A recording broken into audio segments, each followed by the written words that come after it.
Hi, Pastor Katie. Hi, Pastor Jabe. Let's talk about some churchy stuff. Let's. Um, We have our blessing of the critters coming up next Saturday. we do. That's exciting stuff. May 14th, blessing of the critters. Are you going to bring Winter? I don't think I will because he is a scaredy cat. Scaredy cat would not do well at this event. We have asked that no snakes be permitted. No snakes. Please something with a leash, or you could bring your goldfish if he's in a bowl or something. Yeah, don't bring your goldfish if it's not in water. That would not be cool. Are you bringing your pets? Your pets outnumber your people at your place. Yeah. Right now they do. So we'll definitely be bringing the dogs. Okay. Otis and Duke will be coming. They are both in need of some divine intervention in their life, like some repentance. So they will definitely be here. Plus, they're really social. They like other animals and they love people. So yeah. Good. Yeah. So why would we bless critters? We would bless critters because God makes all creatures great and small. God blesses us and blesses animals and the rest of creation alike. Right. And we oftentimes forget, I think, that we are critters, like we are creatures. Yes. You know, we are creatures, and just because we have these thumbs that allow us to do things and these big old brains and the ability to communicate in the various ways that we can communicate, we're still creatures. You know, and as such, we recognize our blessedness, and that's a gift to be able to recognize it. But there also comes a responsibility to bless other creatures as well, and so that's why we bless critters. So the word critter, we came up with that because of a show that I used to watch a lot as a kid.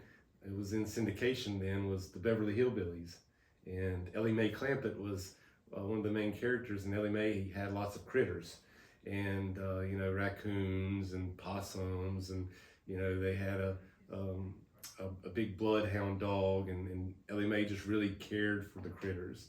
She was just a good steward of that.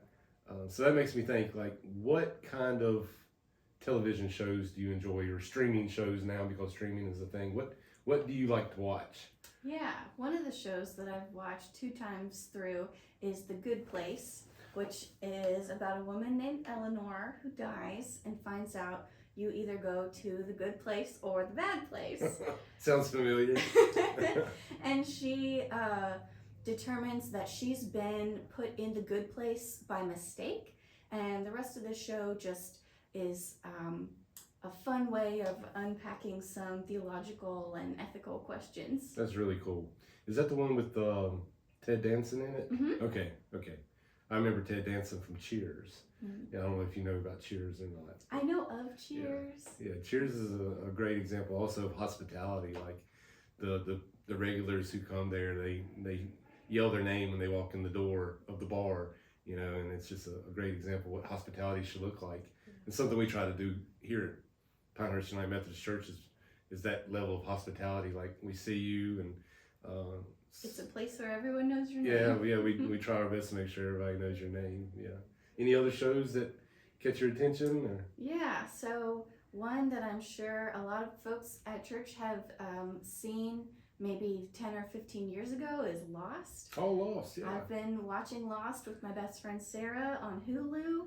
We just got to season 6, so I'm nervous about that finale that everybody seems to hate, but it's been fun to watch that together. Yeah, I watched some of it, but I remember like the fallout from the finale. People were upset. Mm-hmm.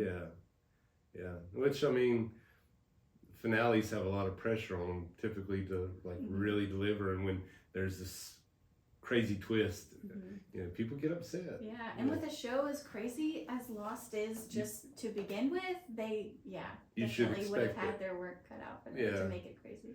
Yeah. What do you watch? So it's no secret that I'm a big Andy Griffith fan. So the Andy Griffith Show is one that I watched as a kid, along with Ellie Mae and her critters on the Beverly Hillbillies. I watched a lot of Andy as a child. It was like a 5:30 everyday ritual Mm. that we would watch. We would watch it either at my grandparents' house or at our house, mostly at my grandparents' house. And so I've continued watching it. You know, it's a little too good to be true. Like the show's set in the '60s, but it operates on a 1920s ethic, and so it's like this longing for yesteryear, even then.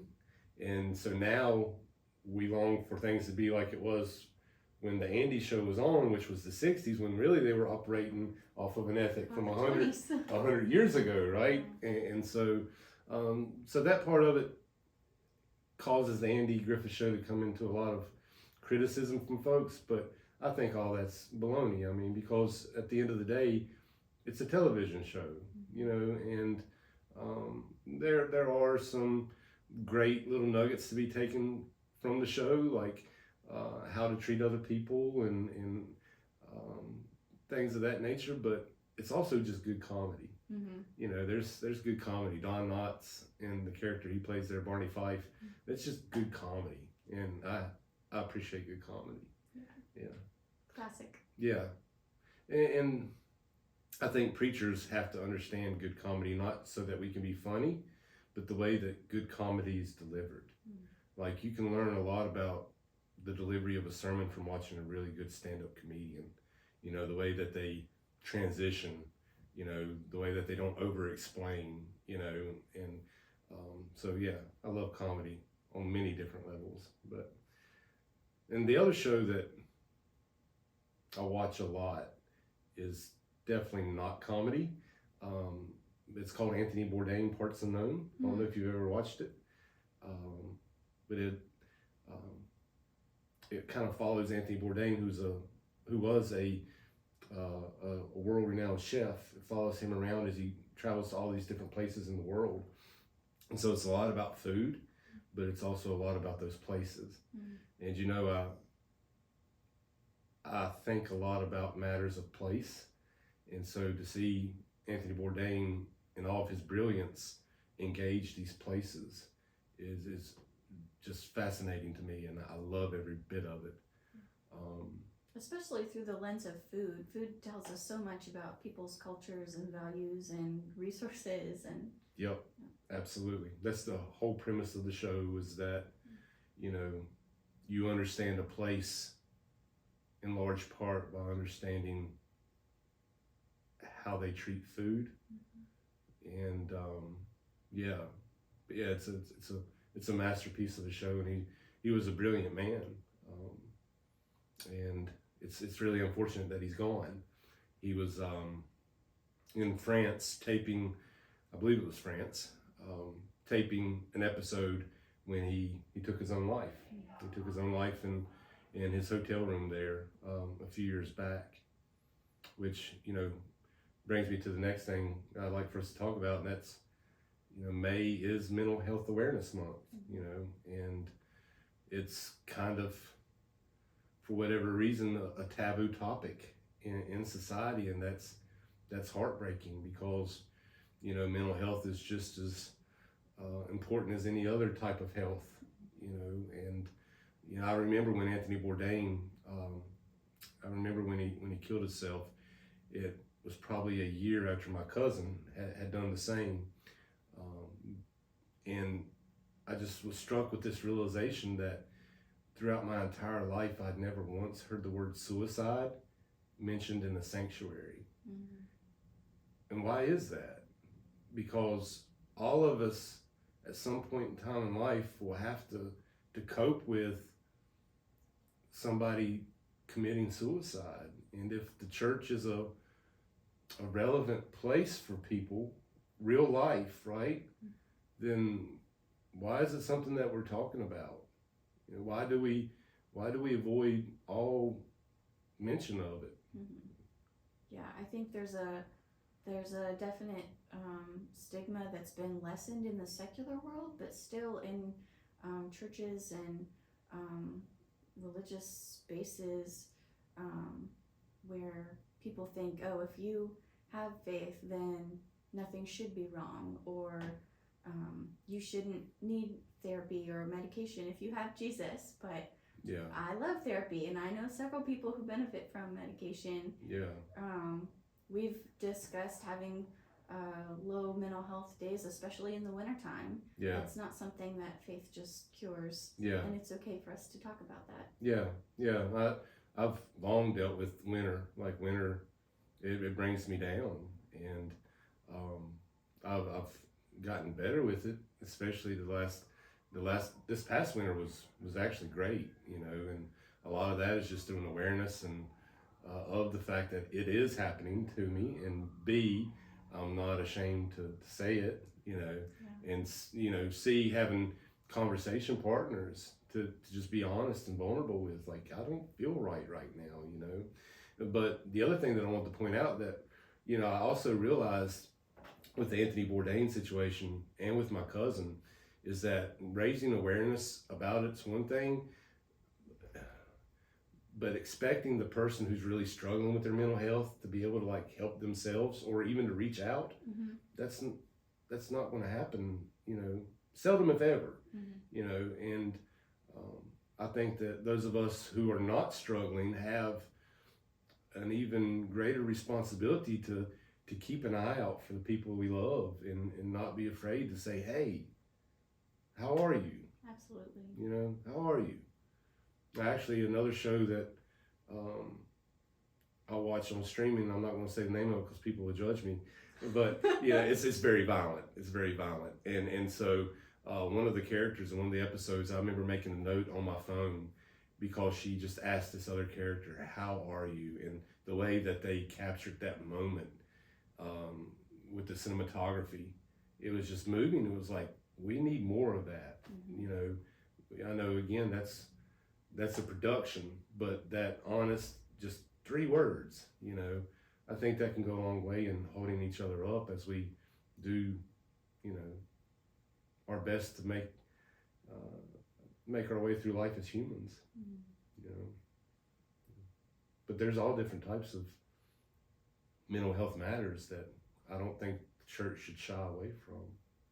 Definitely. And I think one thing that you do a great job of in a lot of your pastoral prayers is naming that. Like, and I think you named it this past Sunday, May 1st. People who are dealing with little deaths of depression and anxiety and all these matters that are real. They're real for people. Thank you. Yeah, they're real for people, and we're not going to shy away from talking about them here because we want to be authentic and real. Yeah.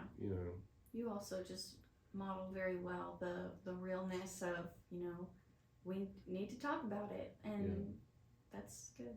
I appreciate you saying that. I had a teacher when I was doing my doctoral work who was very formative for me, and he was very open and vulnerable, and he did not shy away from having tough conversations, and he would oftentimes drop in these just little nuggets. We'd be talking about something, he was like, my therapist and I, we were just talking about that same thing, and I was like, here's this man who's like world renowned, and he is before a class of 20 students naming out loud that he has a therapist, and that was powerful. It was like, this is what being real is like, and I don't have a therapist right now, but I'm still totally cool with being vulnerable,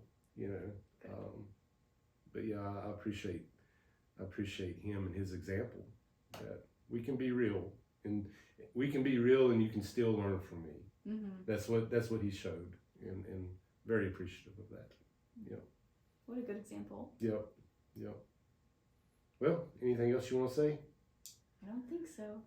I enjoyed our little churchy stuff talks, and we get a lot of great feedback, and just know that when you send that feedback in, like, that is very good for us. We are very appreciative, not for the sake of inflating our ego, but for the sake of letting us know that this type of thing is appreciated and something that you want to see us continue to do. We enjoy doing it, and so far the feedback's been great. So keep the feedback coming. and Positive and negative. Yeah. If you must. Yeah. And we love you all, and we see you, and we hope that you're doing okay. So peace to you all.